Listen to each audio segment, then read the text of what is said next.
ಲೈ ಇಲ್ಲಿ ಹಲ್ಕಿರ್ಕೊಂಡು ಕೂತಿದ್ಯಲ್ಲ, ಕಾಫಿ ಕೊಡ್ಬೇಕು ಅಂತ ಗೊತ್ತಾಗೋದಿಲ್ವಾ? ನಮ್ ರೂಮ್ ನೋಡಿದ್ಯಾ, ಕೆಟ್ಟ ಸ್ಮೆಲ್ ಬರ್ತಾ ಇದೆ. ನನಗೆ ಕೊಟ್ಟಿಗೆ ಆದ್ರೂ ಎಷ್ಟೋ ಚೆನ್ನಾಗಿರುತ್ತೆ. ಅದನ್ನ ಕ್ಲೀನ್ ಮಾಡೋದು ಬಿಟ್ಟು ಇವ್ರ ಜೊತೆ ಸೇರ್ಕೊಂಡು ಕಿಕ್ಕಿ ಅಂತ ಹಲ್ ಬೀಳ್ಕೊಂಡು ಇಲ್ಲಿ ಕೂತಿದ್ಯಲ್ಲ, ಕಾಫಿ ಮಾಡ್ಕೊಟ್ಟು ಅದನ್ನೆಲ್ಲ ಕ್ಲೀನ್ ಮಾಡು. ಎದ್ದು ಬಾ.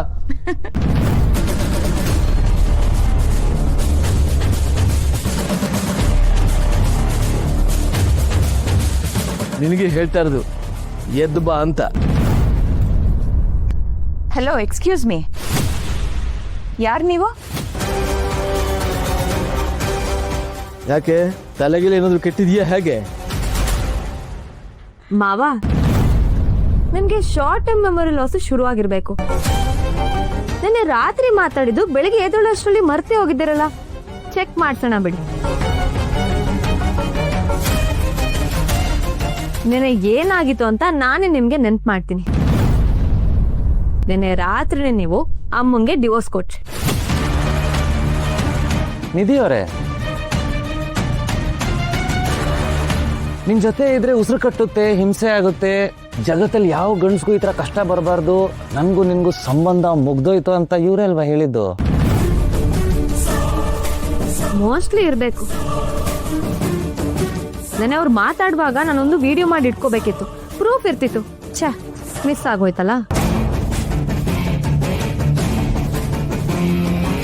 ಸಾರಿ ಮಾವ, ನೀವು ಮುಂದಿನ ಸಲ ಈ ತರ ಡೈಲಾಗ್ ಹೊಡಿಯುವಾಗ ನಾನು ಖಂಡಿತವಾಗ್ಲೂ ವಿಡಿಯೋ ಮಾಡಿ ಇಟ್ಕೊಳ್ತೀನಿ, ಓಕೆನಾ? ಒಂಟಿಯಾಗಿ ಜೀವನ ಮಾಡ್ತೀನಿ ಅಂದವರು ಬೆಳಗ್ಗೆ ಹಾಕಿದಾಗೆ ಅಮ್ಮನ ಹತ್ರ ಬಂದು ಸಹಾಯ ಕೇಳ್ತಿದ್ರಲ್ಲ, ನಿಮ್ಗೇನೋ ಅನ್ಸಲ್ವಾ? ನಿಜ ಸುಮ್ಮನೆ ಹಾಗೆ ಜನರಲ್ ಅನ್ಸಿ ಕೇಳಿದೆ. ಇಲ್ಲಿ ನೋಡು, ನನ್ನ ಮನೇಲಿ ಇರ್ತಾಳೆ ಅಂತ ಅಂತಂದ್ರೆ ಇವಳು ಈ ಎಲ್ಲ ಕೆಲಸ ಮಾಡಲೇಬೇಕು. Sorry to disappoint you. ಇದು ಸದ್ಯಕ್ಕೆ ನಿಮ್ಮ ಮನೆ ಅಲ್ಲ, ನನ್ನ ಮನೆ. ಅಪ್ಪ ಒಂದು ನಿಮಿಷ. ಅಲ್ಲಿ ರೂಮ್ ಬಾಲ್ಕನಿಯಲ್ಲಿ ನಿಮಗೆ ಪೊರ್ಕೆ ಇದೆ, ನೆಲ ಒರೆಸೋದಕ್ಕೆ ಮಾಪ್ ಕೂಡ ಇದೆ. ಸೊ ನೀವು ರೂಮ್ ಕ್ಲೀನ್ ಮಾಡ್ಕೊಬಿಡಿ. ಕಸ ಪ್ಲೀಸ್ ಡಸ್ಟ್ಬಿನ್ಗೆ ಹಾಕಿ. ಆಮೇಲೆ ಅಡುಗೆ ಮನೇಲಿ ಕಾಫಿ, ಡಿಕಾಕ್ಷನ್, ಹಾಲು ಎಲ್ಲ ರೆಡಿ ಇದೆ, ಕಾಫಿ ಮಾಡ್ಕೋಬಹುದು. ಏನು ಟೇಸ್ಟ್ ಅಂತೀರಾ? ಸದ್ಯಕ್ಕೆ ಒಂದೇ ಗೇಣು. ಆದರೆ ಪಾಪ ನೀವು ಸ್ವಾವಲಂಬಿ ಇಂಡಿಪೆಂಡೆಂಟ್ ಆಗಿ ಹೊರಟಿದ್ದೀರಾ, ಗ್ರೇಟ್.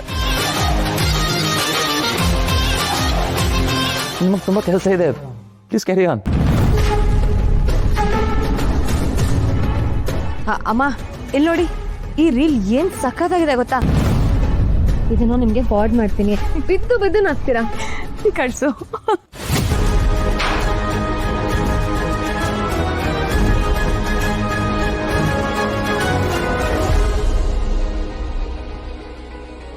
ಅಲ್ಲ ಕಣೋ, ಈಗ ನಾವು ಮಾಡಿದ್ದು ತೀರಾ ಅತಿ ಆಯ್ತು ಅನ್ಸ್ಲಿಲ್ವಾ?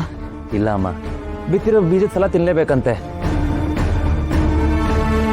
ಹಾಗಂದ್ರೆ ಏನಂತ ಇವತ್ತು ಗೊತ್ತಾಯ್ತು ನೋಡಿ.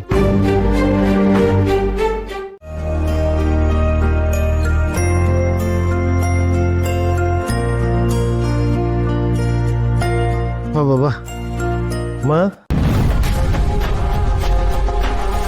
ಬೆಳಿಗ್ಗೆಯಿಂದ ಒಂದು ಲೋಟ ಕಾಫಿ ಸಿಕ್ಕಿಲ್ಲ,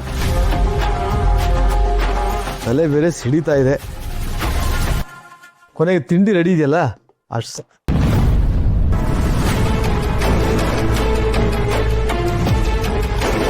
ಅಮ್ಮ ಏನು ಖಾಲಿ ಇದೆ? ಅಮ್ಮ, ನಿನ್ನೆ ಕೇಳ್ತಾ ಇರೋದು ದೋಸೆ ಇಲ್ವಾ? ನನ್ಗೆ ಗೊತ್ತಿಲ್ಲಪ್ಪ. ನಂಗೆ ಬಿಸಿ ಬಿಸಿ ದೋಸೆ ಎಷ್ಟು ಬೇಕೋ ತಂದು ಕೊಟ್ಟರು. ತುಂಬ ಚೆನ್ನಾಗಿದೆ, ತಿಂತಾ ಇದ್ದೀನಿ. ಚಟ್ನಿ ಅಂತೂ ಸಕ್ಕತ್ತಾಗಿದೆ ಕಣೋ, ಖಾರವಾಗಿ. ನಿನ್ನ ಫೇವ್ರೆಟ್ ಶೇಂಗಾ ಚಟ್ನಿ. ಎಲ್ಲ ಎಲ್ಸತ್ರು. ನನಗೊಂದು ಪ್ಲೇಟ್ ತಿಂಡಿ ಇಡೋದಕ್ಕೆ ಅವ್ರಿಗೇನು ಕಷ್ಟ? ಅಯ್ಯ, ಅವ್ರು ಯಾಕೆ ಸಾಯ್ಬೇಕು? ವೆದರ್ ಚೆನ್ನಾಗಿದೆ ಅಂತ ಎಲ್ಲ ಹೊರಗಡೆ ಕೂತ್ಕೊಂಡು ತಿಂತಾ ಇದ್ದಾರೆ. ಈ ಮನೆಯಲ್ಲಿ ಎಲ್ರಿಗೂ ಅವರವ್ರದೇ ಚಿಂತೆ. ಮನೆ ಯಜಮಾನನ ಮೇಲೆ ಒಂದು ಚಿಕ್ಕ ಕಾಳಜಿ ಕೂಡ ಇಲ್ಲ. ಉತ್ತಮರ ಜೊತೆಯಲ್ಲಿದ್ದರೆ ಹೊಟ್ಟೆ ಹಾಲು, ತುಷ್ಟು ಜೊತೆಲಿದೆ ಒದೆ ಬೆತ್ತ ಅಂತ. ಅಡುಗೆ ಮಾಡೋಳೆ ಬೇಡ ಅಂದಮೇಲೆ ದೋಸೆ ಹೆಂಗೆ ತಟ್ಟೆ ಬರುತ್ತೆ ಹೇಳು.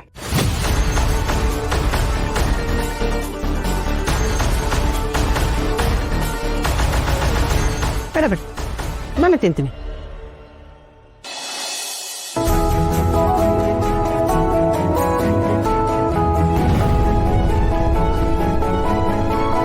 ನೀವು ಹೀಗೆ ಇಲ್ಲಿ ಎಂಜಾಯ್ ಮಾಡ್ತಾ ಕೂತ್ಕೊಂಡಿದ್ರೆ ನನಗೆ ತಿಂಡಿ ಮಾಡ್ಕೊಡೋರು ಯಾರು? ನೀವು ತಿಂಡಿ ತಿನ್ನೋದು ಬೇಡ ಅಂತ ಯಾರು ಹೇಳಿಲ್ವಲ್ಲ? ಅಲ್ಲ, ತವಾ ಕಾಯ್ಸೋಕ್ಕೆ ಅಮ್ಮನೇ ಬೇಕು ಅಂತೇನಿಲ್ವಲ್ಲ? ಮನುಷ್ಯಂಗೆ ಹೊಟ್ಟೆ ಹಸ್ದಾಗ ತಾನೇ ದಾರಿ ಸಿಗುತ್ತೆ. ನೀವು ಹುಡ್ಕೋಬಿಡಿ, ಏನಿಲ್ಲ. ತಟ್ಟೆ ಹಿಡಿಯೋ ಬದಲು ಹಿಟ್ಟು ಹಿಡೀರಿ. ನನಗೆ ನೀವು ಯಾರು ಬುದ್ಧಿ ಹೇಳಬೇಕಾಗಿಲ್ಲ. ಡೈನಿಂಗ್ ಟೇಬಲ್ ಮೇಲೆ ಕುತ್ಕೊಂಡು ತಿಂಡಿ ತಿನ್ಬೇಕು ಅನ್ನೋ ಕಾಮನ್ ಸೆನ್ಸ್ ನಿಮ್ಗೆ ಯಾರಿಗೂ ಇಲ್ವಾ? ಹಾಟ್ ಬಾಕ್ಸ್ ತೊಗೊಂಡು ಬಂದು ಇಲ್ಲಿ ಇಟ್ಕೊಂಡ್ಬಿಟ್ರೆ ನಾನೇನು ಗಾಳಿ ತಿನ್ಲಾ?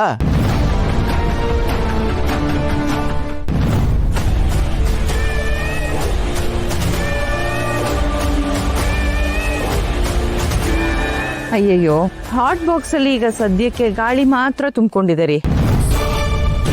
ನಮ್ಗೆ ಎಷ್ಟು ಬೇಕೋ ಅಷ್ಟೇ ದೋಸೆ ಮಾಡ್ಕೊಂಡಿದ್ವಿ. ಅಪ್ಪ, ದೋಸೆ ನೀವೇ ಮಾಡ್ಕೋಬಹುದು. ಅಕ್ಕಿ, ಉದ್ದಿನಬೇಳೆ, ಮೆಂತ್ಯ ಇದನ್ನೆಲ್ಲ ನೆನೆಸಿ ರುಬ್ಬಿ ನೀವು ದೋಸೆ ಮಾಡ್ಕೊಳ್ಳೋಷ್ಟರಲ್ಲಿ ಕತ್ಲೆ ಆಗೋಗುತ್ತೆ.